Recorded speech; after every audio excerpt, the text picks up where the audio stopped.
Hello बंधुসকল welcome to my channel happy learning. आज आमी क्लास 10 অনুশীলনী 1.1 3 নম্বৰ কুৱেশ্যনটো চাম।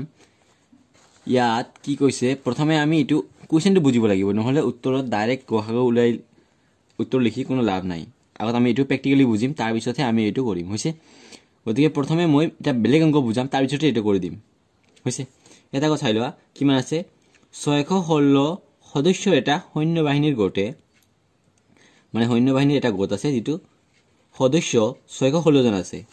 32 জনীয়া সেনাদলৰ পিছে পিছে আগো এটা গোট আছে, দুটা গোট আছে ইয়াত। প্ৰথম এইটো গোট আৰু দ্বিতীয় নম্বৰ এইটো গোট। 32 জনীয়া সেনাদলৰ পিছে পিছে কদম খোজকাঢ়ি যাবলগীয়া হ'ল। দুয়োটা দলেই একে সমান সংখ্যক স্তম্ভত কদম খোজ কাঢ়িবলগীয়া হ'ল। তেওঁলোকে খোজ কাঢ়িবলগীয়া স্তম্ভৰ উচ্চতম সংখ্যা কিমান?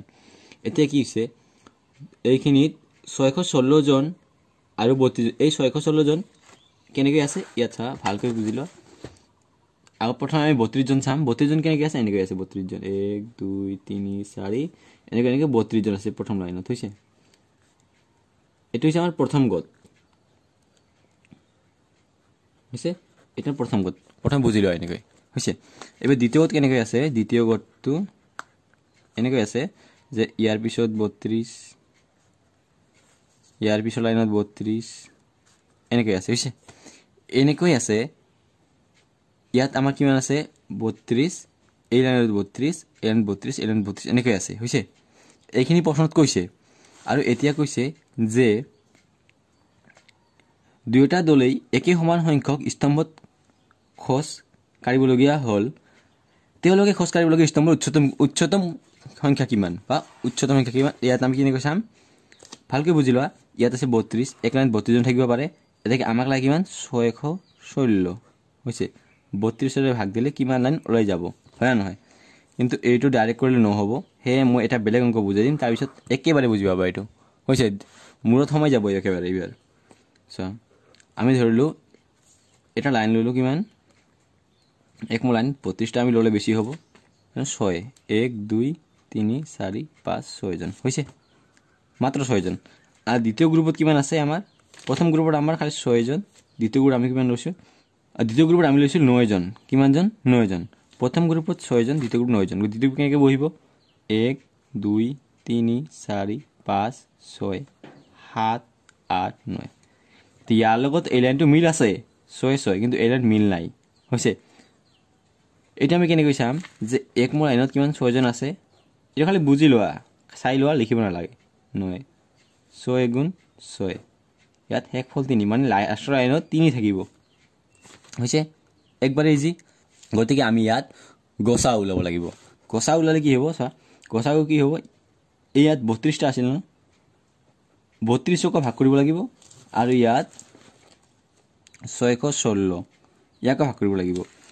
ইয়াত 32 টাক ভাগ কৰি কিমান লাইন কৰিব লাগিব আৰু ইয়াক কিমান লাইন কৰিলে আমাৰ সমান সমান হ'ব হৈছে। এতিয়া আমি এইটো বস্তুকে ইয়াত আমি কৰিম। একদম ইজি কৰাৰ নিয়মটো মই বুজাই দিছো। 3 নম্বৰ এতিয়াও যদি বুজা নাই প্ৰশ্ন কৰতে বুজি পাবা ভালকৈ চোৱা হৈছে।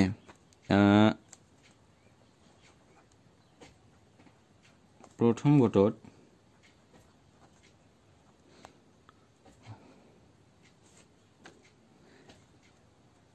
সেনাৰ সংখ্যা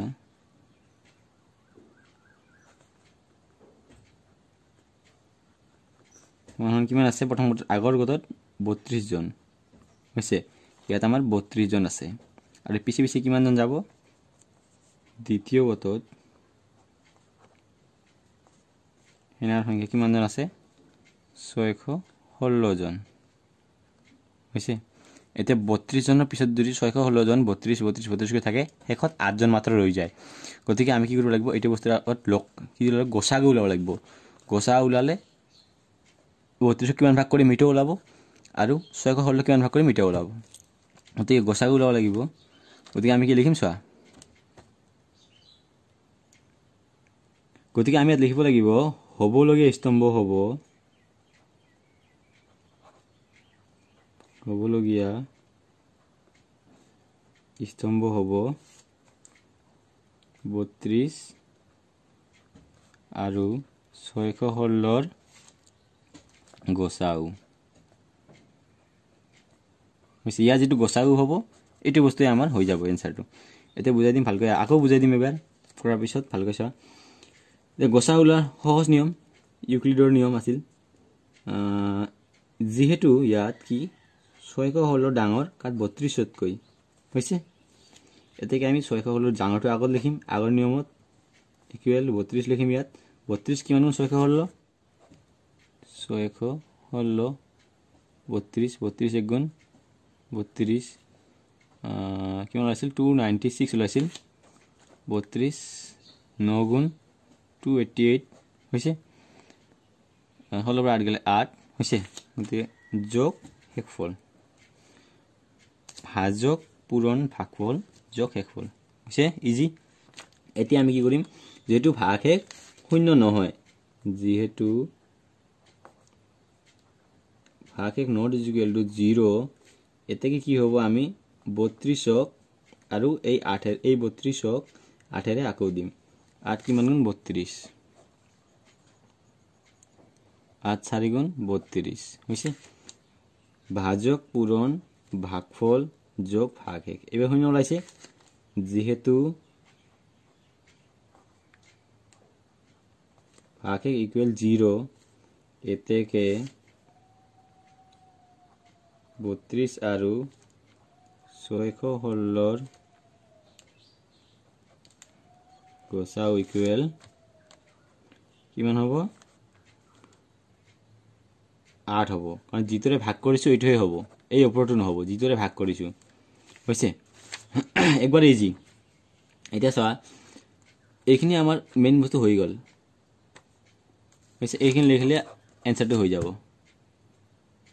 না বুজা নাই এতিয়া ছয়টি বস্তু কেনেকৈ হ'ল ইয়াত আমাৰ 32 জন আছিল মানে 32 জনক কি কৰিম এই প্ৰথম লাইন আছে না 32 জনক আমি আজন আজন কৈ থম 1 2 3 4 5 6 7 8 হৈছে এনেকৈ থম 32 জনক 8 জন কৈ 4 বাৰ থলে আমাৰ 32 হৈ যাব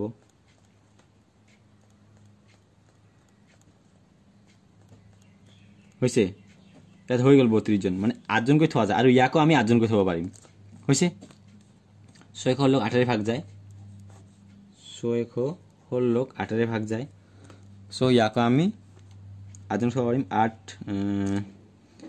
আচ্ছা গুণ 56 6 11 বাৰ 6 গলে 5 8 7 গুণ 56 মানে 616 জনক আমি ইয়াত 8 জন কৈ থলে আমি 77 বাৰ 8 জন থব পাৰিম মানে 8 জন কৈ ইয়াকো থব পাৰিম ইয়াকো থব পাৰিম এটোই আমাৰ গসাগু হৈছে এ তোমাৰ মনত আহিব পাৰে যে 4 জন কৈ থলেও হ'ব হয় 4 জন কৈ থলেও যদি আমি 4 জন কৈ থও 4 জন